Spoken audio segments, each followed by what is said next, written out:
Hi friends, പറയ് ഇന്ന് എന്താ ഉണ്ടാക്കാൻ പോണേ?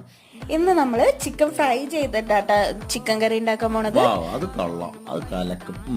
അതെങ്ങനെ ഉണ്ടാക്കണേന്ന് നമുക്ക് നോക്കാം. നമുക്ക് ആദ്യം ഒരു ചട്ടീനകത്തേക്ക് കുറച്ച് വെളിച്ചെണ്ണ ഒഴിച്ചിട്ട് സവാള നമ്മൾ വാട്ടിയെടുക്കണം. വഴറ്റിയെടുത്തതിന് ശേഷം അതിനകത്തേക്ക് ഇഞ്ചി വെളുത്തുള്ളി പേസ്റ്റും നന്നായിട്ടൊന്ന് കളറൊക്കെ മാറിക്കഴിഞ്ഞ് കഴിയുമ്പോൾ ഇത്തിരി തക്കാളിയും കൂടി നമുക്ക് അതിനകത്തേക്ക് ഇടണം. തക്കാളിയൊക്കെ ഒന്ന് വഴണ്ട് നമ്മളൊരു ഇത് കളറൊക്കെ മാറി വരുമ്പോഴാണ് നമ്മൾ മസാലപ്പൊടികളൊക്കെ ഇടേണ്ടത് കേട്ടാ.